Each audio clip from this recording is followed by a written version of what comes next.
Alrighty, everybody, it is currently Sunday, February 23rd, 2025. And normally I don't start the pod off with current events, but I just feel like I've been listening to a lot of Tim Dillon. I'm trying to emulate him.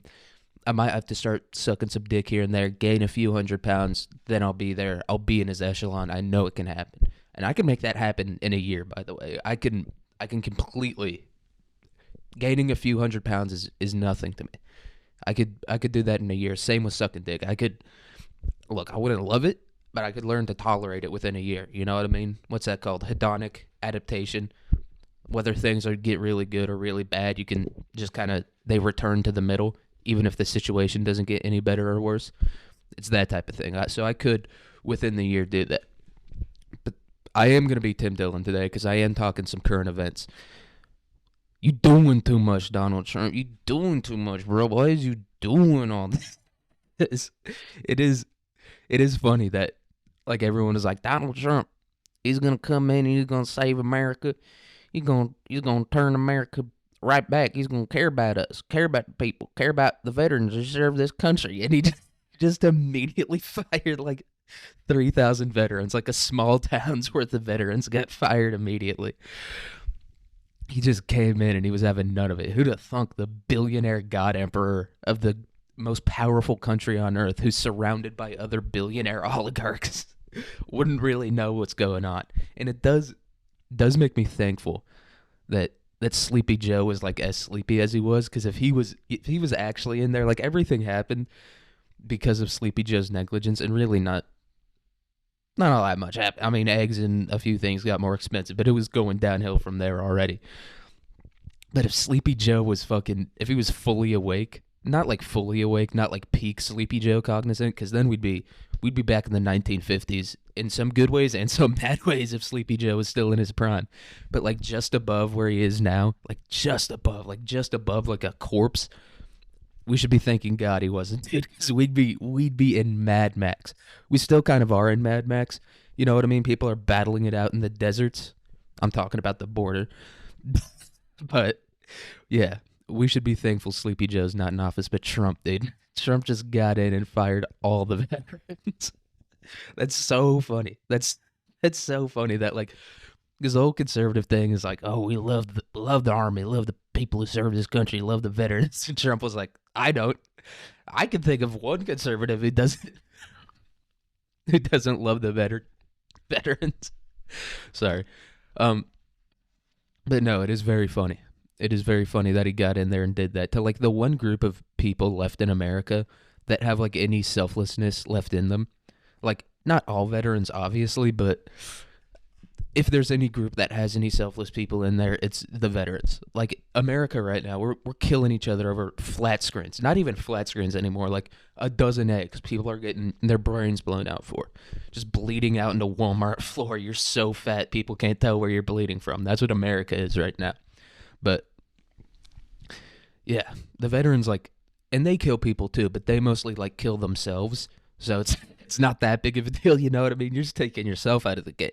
Look, like Larry Bird said, you do what you got to do, all right? So I'm not too pissed off about that.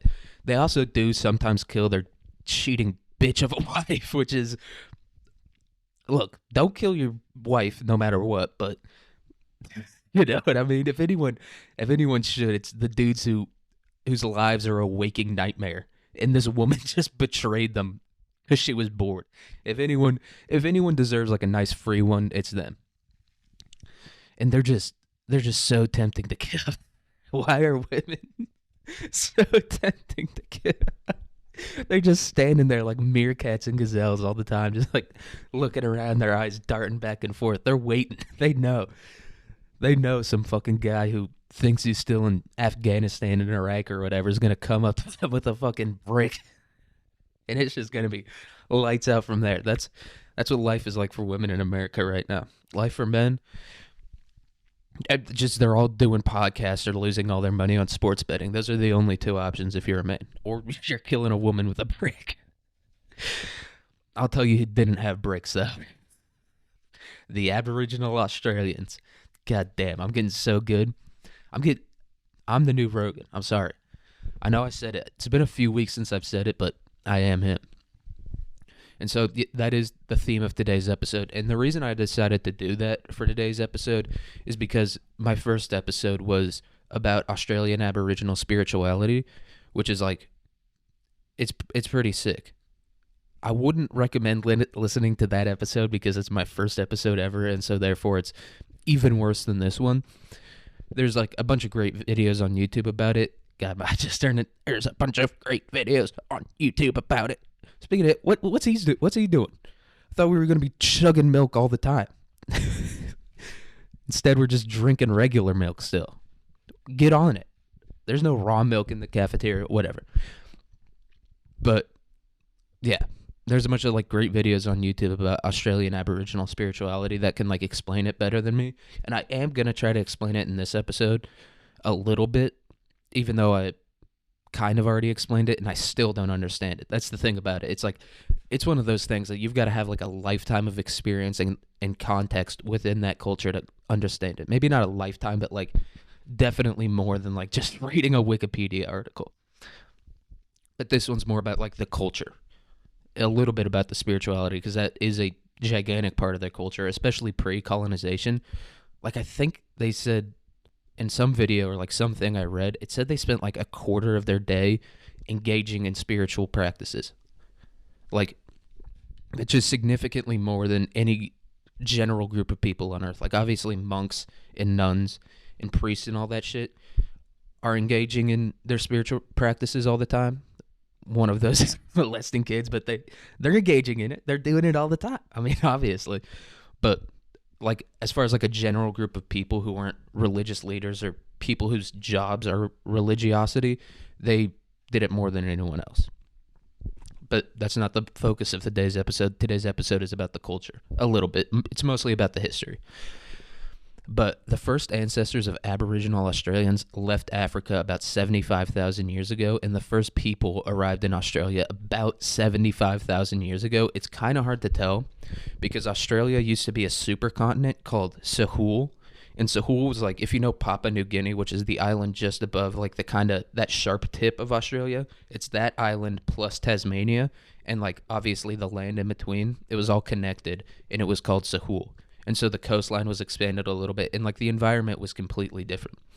I don't think they had the outback back then. I think it was like mostly rainforest and stuff like that. I'm sure the outback was still dry, but it was more like a savanna type of thing than it was a desert.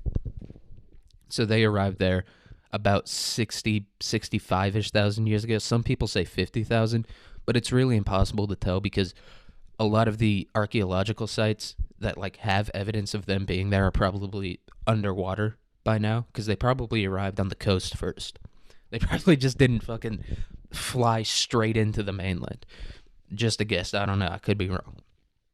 But these people sailed from Southeast Asia and arrived in modern-day New Guinea, like I said, on the supercontinent of Sahul, and then they came down through Australia.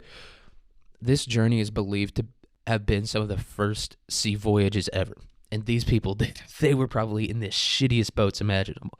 We're going to talk about another theory about how they maybe sailed a little further. I can't imagine that. Because at this time, Asia and Australia were still separated, or not Australia, Sahul, the supercontinent, were still separated. And so they had to have gone over water at some point or another. But I just can't imagine 75,000 years ago. I can't imagine what those boats looked like.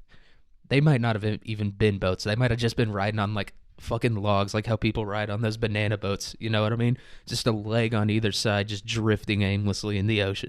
The first people who got there were probably like kicked out of their tribe for something. That would relate to how Australia is now, because Australia, all of like the white people, or not all of them, but most of them are colonists who were prisoners, right? It was a penal colony. So it was people who got kicked out of Britain. So I don't know. I feel like it's one of those places that you don't go because you want to go there. Maybe now because there's like cities and shit. It's like a first world country, but you don't go because you want to go. You're just on like a shitty fucking wooden ship of some kind. Not even a ship. Just like a thing that's barely floating, and you just bump into that continent. I think that's how the first people got there. They got kicked out of the tribe. The shaman had a dream. They turned into a fox and stole everyone's food, and they were like, "You're fucking out of here. Why'd you do that? Why'd you turn into a fox in that guy's dream? You're going to Australia. So that's how the first people got there. That's my current working theory. As an anthropologist who took an anthropology basically 101, which isn't as exciting as it is in community. You're not doing group projects. You're not doing projects of any kind, really. You're just getting lectured about how nothing anyone does is wrong ever. That's what anthropology is. So I wouldn't recommend that as a class. Take psychology, which is the same thing, or sociology, which is the same thing. It's like people go through like things that like mess them up, and they don't do anything wrong ever. So that's how they got there. They didn't do anything wrong, but they did. All right. Once on the mainland, it is also believed, this is what I was talking about, that some people sailed straight from the islands of Indonesia on a voyage of about 90 kilometers, which is 56 miles, but that's 56 miles.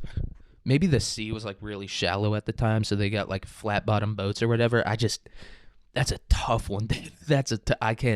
I don't think they did 56 miles. I think they did like the short little hop in between islands until they got there.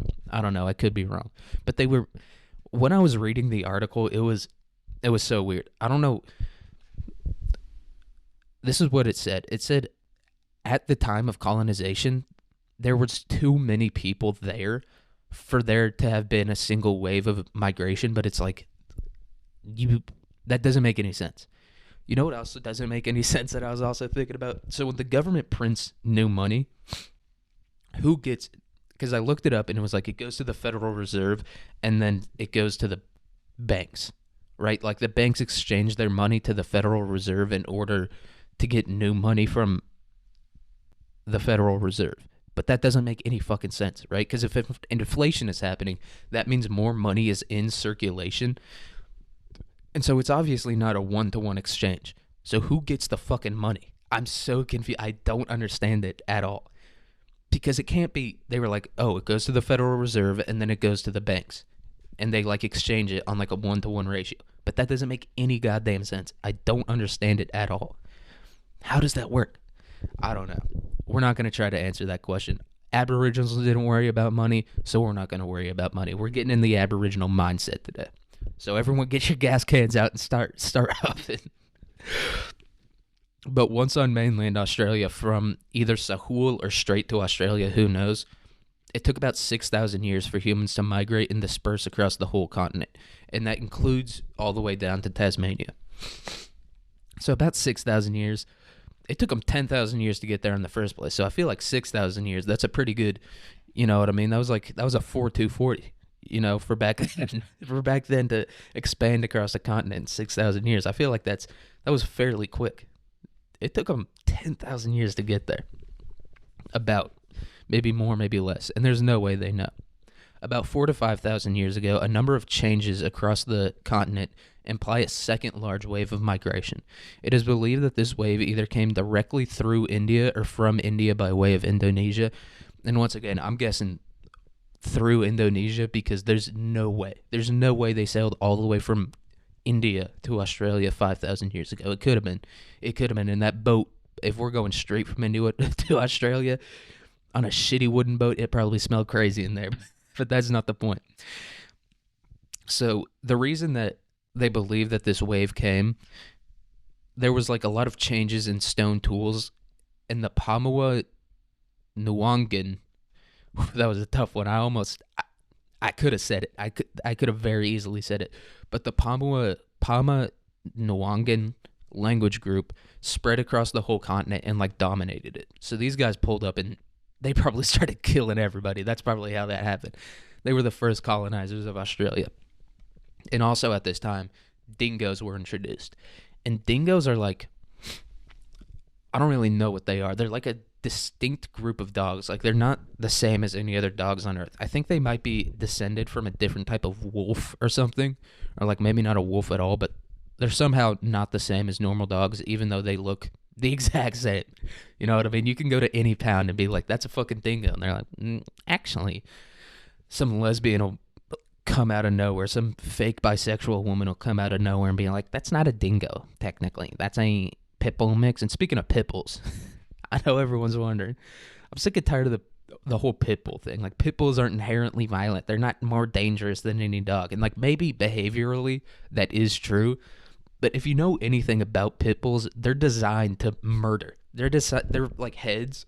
You know how pit bulls have like those big wide heads and like those wide mouths and shit? They're not like pointy and narrow. They're designed that way so that they can rip things flesh off, dude. I think that does make them a little more dangerous inherently. The fact that their heads are designed like an alligator's head to just rip things, or like a lion's head to just rip flesh off the body, I think that does make them a little more dangerous. And dingoes are kind of like that. They do kind of have like a shorter, wider snout. They're not like a golden retriever or like one of the other many inbred dog species we have, or not species, breeds we have now. And so that's why they think there was this giant like second wave of colonization, or whatever you want to call it, because of all those changes. Australian Aboriginal culture was almost entirely isolated from about 50,000 years ago, because the land bridge between Papua New Guinea and Australia, it disappeared 11,000 years ago, but they think the migration stopped about 50,000 years ago, not including the second wave. I think the second wave didn't like change the culture like too terribly much. That's just a guess, because they call it the oldest surviving culture on Earth, and they're like, it's 65,000 years old. But who fucking knows? I mean, it seems like these guys changed it a fair bit. In the early 1700s, Indonesian sea cucumber harvesters began fishing, trading, and interacting with Aboriginal groups along the northern coast. And these were like huge boats, and these guys, that must have been like some spaceships coming down. They were like, holy fuck, we're getting invaded, dude. The ancestral beings, they're coming for us. They got these big like colorful ships coming down, and they do have like some dot art of the ships, and they do look pretty sick. The reason I said six is because the first Europeans arrived in Australia in 1606, but they kind of like crash landed there. They weren't like there for any particular reason. It was just like a bunch of dudes on a boat, and they like kind of crashed in like a deserty coast of Australia. So they didn't know what the fuck was going on. And they probably did die there. They probably got a bunch of spears thrown in their back. That's my guess. And so they didn't really start colonizing Australia, or at least the Europeans didn't, until 1788, when the British established Australia as a penal colony. At first, interactions between Europeans and Aboriginals were peaceful. As we know, that quickly changed. As we know, by the number of Aboriginals on that continent now, that number changed real fucking quick. Or that peacefulness dissolved almost instantly. Soon, control over land for mining rights and agriculture led to massive violent disputes. So I guess they sent the people down there to start a penal colony, but also to like, I don't know, like agriculturalize it. I don't know if that's a word, but we're making it a word. Like I said in a previous episode, you can kind of just make up words, and as long as people understand what you're saying, it's a word. I think that's actually how it works. But so they were like trying to, I don't know, plant cotton and shit, which we'll get to later. And they were also trying to mine. And I guess there was a gold rush out in the outback of Australia. But it was probably like the American gold rush, or like one dude got all the gold because he found the only gold in the whole place. They were like, I mean, there's gold there. There must be gold everywhere. That's how that works, right? But there was a gold rush, and there was this boom of agriculture. This, combined with the introduction of new diseases, led to a decline in the Aboriginal population, and many Aboriginals were illegally used as slaves until the 1970s, which is crazy. And I guess the British government didn't let them take Aboriginals as slaves, but they did it anyway, or they were like, dude, these aren't slaves, they're employees, all right? And then they just didn't pay. They didn't give them anything. They didn't like pay them or give them food or anything. They were just slaves. But 1970s, which is, and people always, like Americans, I find, they'll talk shit about like South Africa, or like they'll use this as an example and be like, all these other countries are so racist. Like America, I don't think Alabama banned slavery until like 2001. Like the fucking planes hit the towers and they were like, all right, black people, you can be people now. Fucking, I guess we have a new enemy now. So black people, you're fucking, I guess you're not slaves anymore. All right. I think it was, I think that's why they banned it, the 1970s. And they also imported a lot of African slaves, obviously. for the same reason they did in America, which was to pick cotton, which Australia is not a good place for growing cotton. Like, there's no, like in America, we have like the Mississippi and the Missouri River and like a bunch of other rivers that like cut deep into the continent. And like the Mississippi kind of cuts through the whole continent, but Australia doesn't have rivers like that. They have like a lot of their rivers are like saltwater creeks that like disappear with the tides and stuff because Australia's mostly outback. It's mostly just one big giant desert and then just like a bunch of cities on the coast. And that's kind of how the Aboriginals were too. Like a lot of people associate Aboriginals with the outback, but that's not that's where a lot of them are now, but it's kind of how like people will associate they'll hear like the Cherokee live in Oklahoma and they'll be like, "Oh, that's where they're from." But they're not. They're from like North Carolina, Georgia, like the kind of like woodlands of the southeastern United States type of thing. And that's how it was with Aboriginals as well. Like they're mostly from the coasts, or that's where most of the mobs were. And a mob is just, it's the name for an Aboriginal tribe because they weren't like these big, huge groups like a tribe was. It wasn't like 10,000 people or like 20,000 people like a Native American tribe.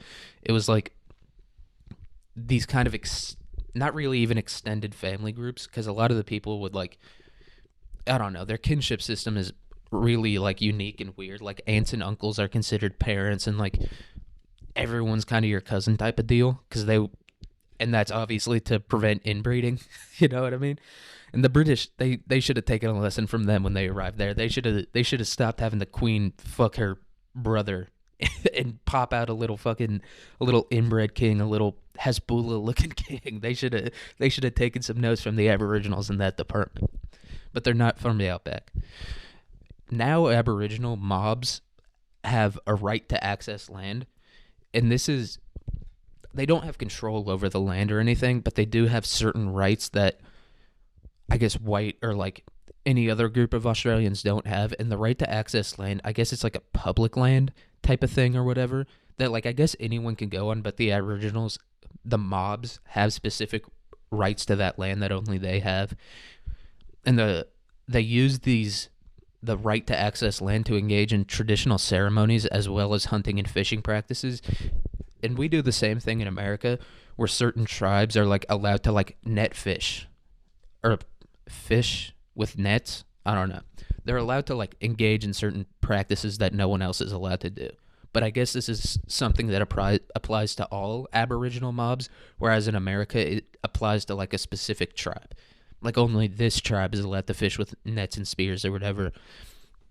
I don't know. I guess it just applies to all Aboriginals. I really didn't look too deeply into that because it wasn't on anything I read. It was on Reddit, and so that could be just completely untrue. And there is also native title rights, which gives a mob complete control over the land. And this is mostly in the outback and like the Northern Territory, which is where most Aboriginals live now. I think it said that Northern Territory is about 30% Aboriginal, which is like far and away the most of any of these areas. And the Northern Territories is about 60% desert and about like the rest is just swamp and fucking jungle. So that's what they have control over now. All right. So we kind of got the history out of the way, and I was thinking it is kind of funny to be like, actually, this slavery is illegal. The slavery we're doing is all right because I don't know. It was just funny to me, and it reminded me of I have this creative writing class where we read short stories and stuff or write short stories and like kind of talk about it. And there's this one short story we read, which was Puss in Boots, but it was this woman named Angela Carter, who's like a feminist writer. It was her adaptation of Puss in Boots. And the whole thing is just like, it's a fucking talking cat, right? So it's like it's a comedy in like, I guess the traditional sense of the word. Like it's not funny at all, but it's not serious. And so therefore it's a comedy. And we read this book and we were discussing it in class. And like, there's just this girl who's like, she's obviously a feminist, and I'm not like fucking dumbass feminist or whatever, but it's so funny because I read the story and I was like, it's a fucking talking cat. This is crazy, dude. And this chick was just like, the men faced no consequences in this story, and I just heard that and I obviously didn't like laugh, like scream laugh out loud. I didn't, you know, but I was like kind of chuckling to myself because it's a story about a fucking talking cat and they kill a dude. No one in the story faces any consequences of any kind. I don't know. It's just funny to me that you read a book, a not even a book, a short story, like a 10-page short story about a talking cat, and you're like, fucking men. Uh, I don't know. It's like watching Scooby Doo, being like, what's the deeper message behind Scooby Doo? What are they getting at here? They're getting at something. I know. I can tell. But in fairness to her, Angela Carter is a feminist writer, like an early feminist writer. But the Aboriginals, as I'll talk about later when I get to the Dreamtime stories, they're not they're not the biggest feminists over there, or they originally weren't. But the cultural overview. Aboriginal Australians had over 500 languages. Now there's about 290 to 363, and it's kind of hard to tell because it's like, what's a language? What's a dialect? Who fucking knows? And most of these languages are endangered, which is like, yeah, there's 300 languages, and I think, there's like 400,000 Aboriginals. So if everyone speaks a different language, there's only 1,000 people speaking each language, which is why if you're an Aboriginal and you're listening to this podcast, I'd like to send a message to you. How about let's pick our top 10, maybe top 15. Top 20 is a little too much. How about we pick our top 15 favorite ones, the best ones out of all of them, right? Because a lot of them are pretty similar anyway. You can condense them down. You know what I mean? Get your top 15. We'll figure that out. No more endangered languages. Because that's too many fucking languages. And even 500, when they were pre-colonization, I can't imagine there was more than 4 million people speaking 500 different languages. That's too much, dude. That's too many languages, Glenn. That's too many languages. And the vast majority of these hundreds of different languages are from the Pama Nuangan. I just got to say that nice and slow so I don't get too wild. The Pama Nuangan family, which is the one that, like, when the Indians came over and started killing everyone with shit, that's the one that, like, dominated the continent. Most of these languages also have a signed version, which that is like a interesting development. And it does make sense because of how long they were hunter-gatherers. Like, they had basically no agriculture. They had what we would call, like, food forests, or, like, which are these forests that are specifically curated, I guess, to produce as much food as possible, but it's not really like a farm. But it's not really like a regular forest either. They weren't, like, walking out into, like, some untamed wilderness and being like, hope there's some fucking food out here. They were like, I don't know if they were planting things, but they would do, like, controlled burns. I'm sure they would chop down certain trees or plants or whatever that didn't have anything that they could eat, but it wasn't like a regular agriculture either. They didn't domesticate anything, basically.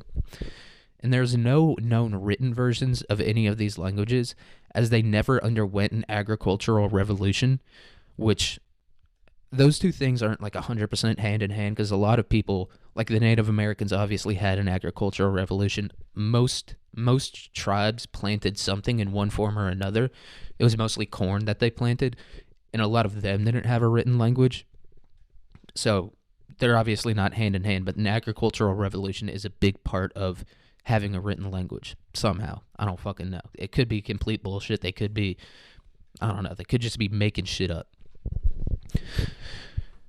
All right, and so they don't have written language, and the oral tradition of many Aboriginal groups date back thousands of years. And the reason they know that these oral traditions date back thousands of years is because they're obviously, most of the oral tradition is like telling stories. Like, that's how they convey information of all kinds, and that's how a lot of groups, basically until like the 1950s, conveyed information, was by telling stories.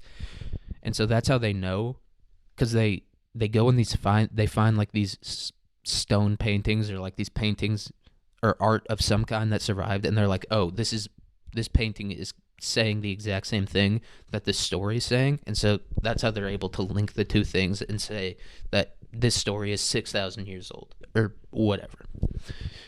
Visual art, like I said, takes the place of writing for ideas such as storytelling and knowledge of the land. And that's we could use a map, dude. You know what I mean? A lot of the paintings and stuff they have, you would look at it and you'd be like, oh, that's a painting. But the cultural knowledge they have and the way they understand the world and the stories they've heard, they can look at it and be like, oh, that's a map. That's like a fucking creek or a river. That's a path through the outback. It's that type of thing. And it's like, dude, a map wouldn't hurt. I was thinking that. I was like, a map. I mean, you could have the paintings too. The paintings are sick. I love the paintings, but a map might not hurt. And then I was like, a map actually. The people who had the maps, that really did end up hurting them. So I take that back. You know what I mean? Stay with the paintings for now. Clutch on to the paintings as hard as you can, because the dudes with the maps, they're coming and they're not nice at all. And so yeah, they had like these paintings and stuff that told stories and had, I don't know, some connection to the land. And the Native Americans also had the same thing, where it was like, that's like a painting of a fucking owl. And they're like, no, actually it's a map. And that's a lake right there. And you're like, all right. They could just be making that one up. That could be one of those things, you know what I mean? When you like get caught in a lie and you're like, no, that's, or you're like, you're in an argument with someone and you're like, no, that's not what I meant. No, it's actually, like I said that, but I meant this. You know what I mean? It might be one of those type of things where they're like, dude, that's not a painting of a snake. That's a map, you fucking idiot. Because they just got completely dominated. And so they were probably like, fuck, we got to make these dudes look stupid somehow. Tell them it's a map. Tell them it's a map. I think that's what it was. Who knows? And the art was done exclusively on bodies, bark, and rocks. They had canvases and stuff. Like they were like tanning hides and like making really, like turning hides into like specific things that had like a job. You know what I mean? Like they could have painted it on hides, but they didn't. So I don't know. I don't know if that's something's up with that. It really does seem more useful to paint it on a hide, but I don't know. Because you can't carry a fucking boulder around with you. You know what I mean? And these are bigger than boulders. These are big-ass rocks. The biggest rock they have, by the way, is called Uluru. And if you don't know, you got to look at this thing. This thing is fucking crazy looking. It's out in the middle of the outback, like completely in the middle of nowhere. And it's just like this huge rock. It's just complete flatness and then this huge, like, beautiful, like, reddish-brown rock. And you might have heard of it because, like, when the sun sets, like, some parts of the rock are, like, hollow or, like, the rock is super thin there. And it's a gigantic fucking rock, like, huge. And so when the sun sets, it can, like, peer through the rock and there's, like, some kind of face or, like, snake or, like, something appears. It's a pretty sick fucking rock, dude. I mean, after seeing that rock, I'm like, oh, yeah, no wonder you didn't fucking figure metal out. Look at that thing. That thing's fucking insane. How can I blame you? When you got that there, you know what I mean? Like, it makes sense why Europe and, like, the Middle East and, like, Asia figured all that shit out. Or, like, the shitty parts of it. Like, you know what I mean? It makes sense why they figured that out. Figured metal and, like, all that shit out. Written language, because it's just so shitty there. It's just, like, a flat, cold forest. And the fucking Middle East is just a flat, empty desert. They don't have any sick-ass rocks like the Aboriginals did. So they were like, fuck, we're just going to make a bunch of metal and destroy everybody else in the world. It makes sense. I understand why they did it. And I also understand why the Aboriginals didn't, because that rock is fucking sick. I want to see that rock one day. That's the ultimate goal. Drive like 8 hours through the outback to fucking go see some gigantic rock. And that does relate to the Aboriginal flag, which I'll talk about. Pretty sick flag. I mean, they made a banger with that one. It's not too simple, but it's not too complicated either. It's really simple, but it's beautiful. It's a red. So half the thing is like one red stripe, and then the top is a black stripe, and then in the middle is like a yellow. It's like a sun. It's like a bright yellow circle, and it looks really sick. And I think it's probably supposed to be like the sun setting over the outback or something like that. I have no idea. And all of Australia is pretty flat. Like, their tallest mountain is like fucking 4,000 feet tall. It's not even a mountain. But yeah, they had that. The flag is sick. I do recommend looking it up. And traditionally, Aboriginal groups have used clapping sticks, drums, and didgeridoos to make music, and they use this mostly in like ceremonies and stuff like that for when they're cutting open boy dick, which I have talked about a little bit. They were cutting the dick the fuck open. You know what I mean? They were splitting the meat in half. They weren't a patriarchy. That must have been a matriarchy, because no way some dude fucking was like, all right, time to split your dick in half now. Fucking, we're dominating the women. Let's split her. That also could be the sign of the ultimate patriarchy, now that I'm thinking about it, because it's like, we're just so bored. We've like dominated the women so much. Like we can cut off our dicks entirely and be just fine. I don't know. I don't know why they were doing that. And so that's how they made their music. And didgeridoos, they're associated with all of Australia, but traditionally they're only from like the northern part of Australia. And they were only played by men. But I guess now everyone can play them. And they also have this game called Wagabaliri. Let's say it in an Australian accent. See if that sounds... Wagabaliri. Yeah, that's an Australian word for sure. It's a traditional game, which is basically hacky sack. It's basically hacky sack with like a big ass ball. So these dudes were playing didgeridoos and fucking playing hacky sack too. These guys were the original stoners. The stoners. That's the part of cultural appropriation people don't talk about, dude. The stoners stole everything from the Aboriginals. Just having like long, crazy hair, playing didgeridoos and hitting the hacky sack. Fuck. God damn it, dude. How did we not notice this by now? We were distracted by the dreads. We saw the dreads and they were like, oh, these are white people who think they're fucking like Rastafarians. Which, by the way, Rastafarians, they're just like Amish, basically. They're like super traditional. They live out in the middle of nowhere. They eat weird foods. They have like 1,000 kids. They're just the Amish. And all these stoners were like, all these dudes who fucking smoked way too much. All these dudes who broiled their brains with weed in high school were like, yeah, that's me. Yeah, I'm just like a traditionalist Christian. That is very funny. That's the group they decided to associate with. Basically the Amish of Jamaica. And so that's kind of the end of like the general cultural overview that I have. I don't know, they were playing didgeridoos. They also had like their own traditional foods, but there was nothing too interesting there. You know? I couldn't find... They were munching on kangaroo. Obviously. That's like their deer. So obviously they were munching on it. They didn't really have anything too interesting in the food department. They did have these things called like witchy worms, witchium, something like that, which is just like these big ass worms that live in the ground. They were just going out and munching those things. But yeah, they didn't have anything too interesting in the food department. They were too focused. They were too on like that fucking didgeridoo grind, which that one is. I don't know how the fuck they figured that one out, dude. If you've ever seen a didgeridoo or played one, like my brother has a didgeridoo. It's not made out of wood. It's made out of PVC. That thing's fucking impossible to play. I don't know how they figured that one out. It's a really pretty like complicated instrument, not in terms of how it works, but like how it's crafted. Like it's a hollow piece of wood, but like the mouthpiece has to be carved in a certain way. I don't know how they came up with that one. That was a tough one. Fucking good on them, I guess. And so now we're back to like, this is about half of the shit that I wrote down. I just find it so interesting. We're talking about song lines in the Dreamtime, which I didn't really talk about this in my first ever episode, which is, the first episode is just kind of a general overview of how their spirituality works. And we're not going to get too deeply into that. But we're going to start off with the song lines. So Aboriginal cultures have an animist belief system. And what animism is, it's the idea that all things, like literally everything you can think of, the fact that your hand is moving right now, or like you're laying in a bed, everything has a distinct spiritual essence. Like everything. Like the weather has a spiritual essence. Everything you do, it's all inherently linked to spirituality, and it has its own spiritual essence. That's a general idea, or a general like concept that applies to like all traditional Aboriginal spirituality, mythology, whatever you want to call it. And so song lines are roots along the ground or in the stars that mark the paths of ancestral beings. In ancestral beings, it's kind of hard to describe. And obviously there's 500 different languages, so there's probably 1,000 different mobs or tribes or nations or whatever that have their own distinct things. But a general idea that applies across all of them is these ancestral beings. And ancestral beings are like, they're not gods and they're not really even spirits. They're kind of like a different third thing.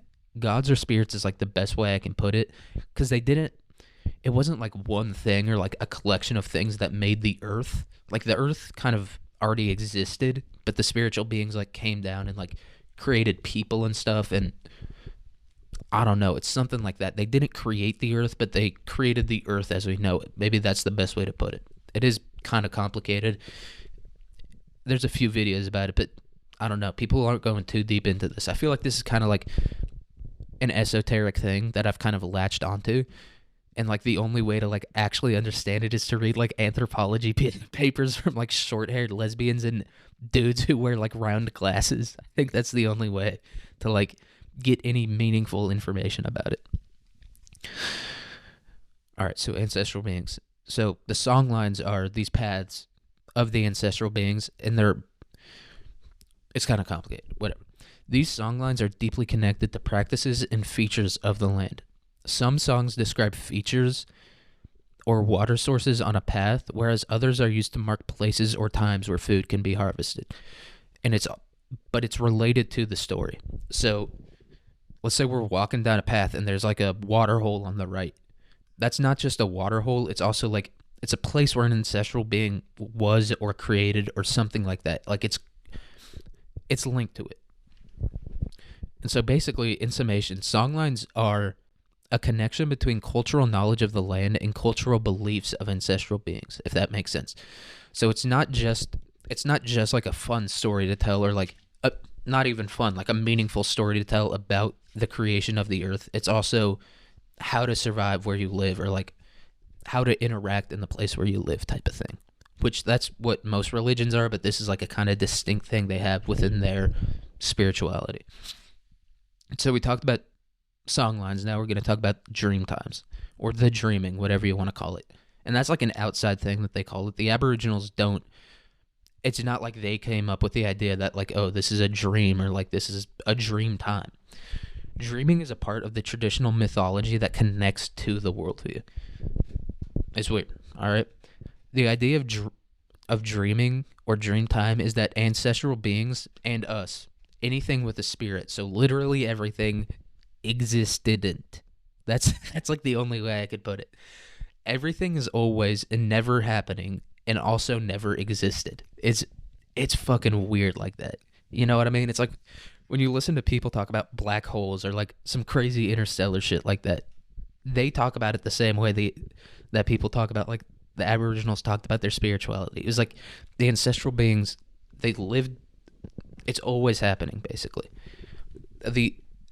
Everything is always happening at once, maybe is the best way to put it. But because everything is happening at once, it's like never happening. It's fucking weird, dude. We don't really need to know this concept too deeply. It's more closely linked to the philosophical worldview than it is to the stories themselves, which is why I say we don't need to know it, because I'm telling a story, dude. It's story time. And I was trying to find, like, I looked up, like, what stories are taboo and what weren't. And I already told one story, so it's like, fucking, I already dug myself this hole. What's fucking 2 feet deeper, so who cares? And the most famous of these stories, I looked for a bunch of different stories. But I'll describe one Dreamtime story that I found. So one of the Dreamtime stories is about the 7 sisters, and I found this on an art website that has like Aboriginals make art, not just of Dreamtime stories, but of everything. But some of the art is linked to the Dreamtime stories, and I'll post a link to it in the description of this episode. I'm just saying this, no one who cares, dude. I'll post a link to it because it's the painting they have, the dot painting that they do. It's kind of like Impressionism. You know, like everything, the colors kind of like blend together. They use light really well. It's really interesting. It's really beautiful. And the most amazing picture I found of it, or my personal favorite, was one of the 7 sisters. And I was like, oh, I'll read this story. You know what I mean? Maybe I'll tell this story on the pod. This story is so funny. One Dreamtime story, this one, is about a dude who wasn't the right race. He wasn't like the right skin group, is what they call it. So he wasn't the right race. And he chased these women who were of a different race, and they ran away and became stars. And so there's these 7 stars in the sky. I think it's part of the Taurus constellation, the Greek Taurus constellation. There's these 7 stars in there, and those are the 7 sisters. And then one of the stars at like the bottom of the Big Dipper is the dude who chased them. I was reading this story. This guy was like the first ever incel. They just have a story about like an incel who wasn't the right race, like an Indian dude, basically. This is how you know the Indians came straight from India and colonized Australia, because this is an Indian dude if I've ever heard one. Just chasing women, just chasing fucking women of the wrong race around. I don't know. I thought that was funny. It's like the story of the first incel. And they just made it a story.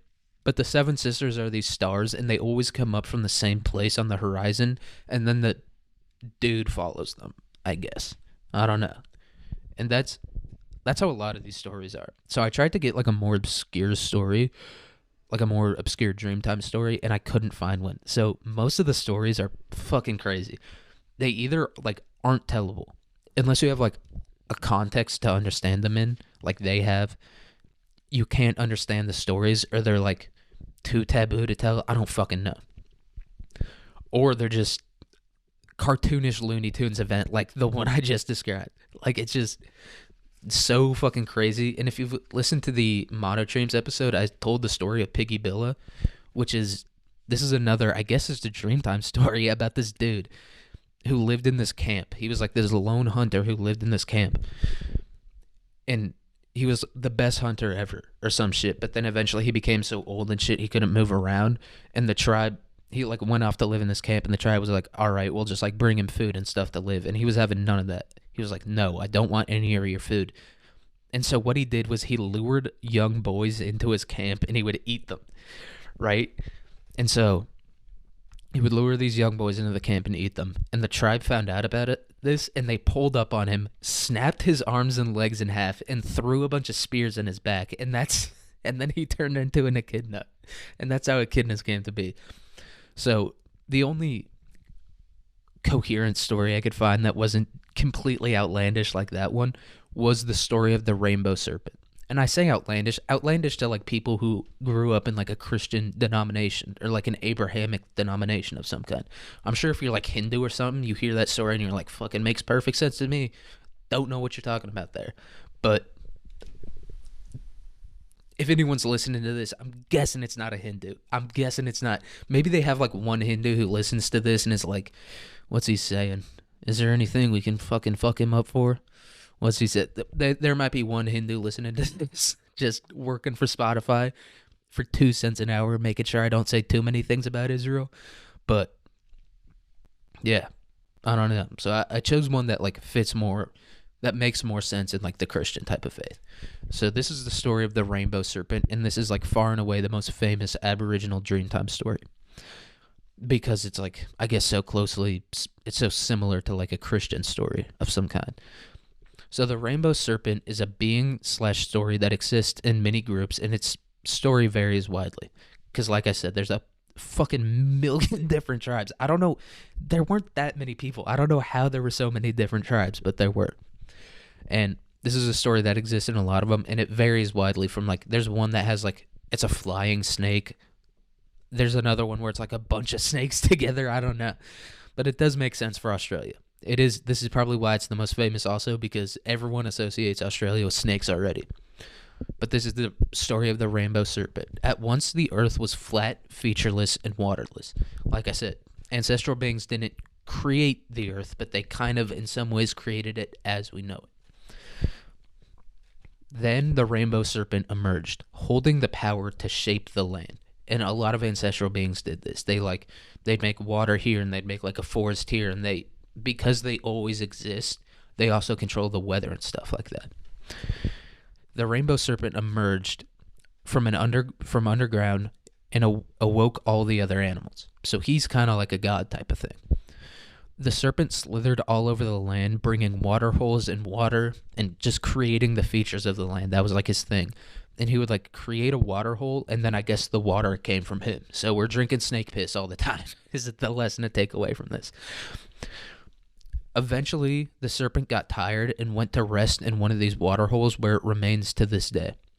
The being is still powerful and can cause droughts and floods, which is why they're like, yo, don't fuck with that water hole. And rainbows are believed to be the serpent going between water holes that it replenishes. This is funny. That is why water holes never dry up even when there's no rain.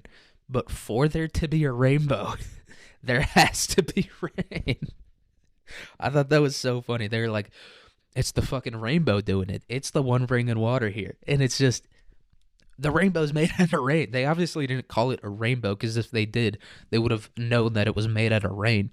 But maybe it's like a thing where you can't, because most of the time you see a rainbow, there's not like heavy drops of water falling on your head. It's kind of like you can't really see the rain. That's like why you can see the rainbow. So I think that's and this is obviously it has to be a story from the outback, right? Because I guess the coast have like wet and dry seasons, but I assume it's a story that like originated from somewhere in the outback. And so I'm sure the rain isn't like these big, huge floods. I'm sure it's like kind of light drizzles that are 1,000 miles away that you can't really see. So, and that's the story of the rainbow serpent. And that's all I've got for this episode. I definitely like comparing this to my first ever episode. I say I've gotten marginally better. Obviously, it's only been 6 months, but yeah, I don't know. I'm probably gonna do more episodes about Australian Aboriginals. I just find that shit like fascinating. I don't know, something about it is like so sick. Just this completely isolated culture that like never interacted with anyone. Like even the Amerindians like would interact across the whole continent, and they did as well. The Aboriginals did as well. That's why their stories are so similar and why they have like one big language group is because they traded and did fucking whatever with each other. But yeah, I don't know. It's just really sick. I like it. I'd say I've gotten marginally better, but yeah, that's all I've got for this episode. Oh, for the mini-sode, if my boy is still listening to this, if my one boy who listens to this podcast is still listening, I'm planning on doing an episode about that. It's like a scary story from Kansas. It's the gateway to hell. I'll do the mini-sode about that, dude. Fuck it, if you're still listening. So I guess someone knows what's going on. Yeah. All right. That's all I've got for this episode. Hope you have a good day, good week, good month. Fucking it's warming up, dude. Let's go. All right. Yeah. Yeah. All right. Uh-huh. Okay. Yep. All right. Okay. All right. Yeah, hope you have a good day, good week, good month, good year, good day at work. Hope you finish that project you're working on. Hope everything goes well. All right. Peace. Hopefully I'll see you on Wednesday. All right. Peace.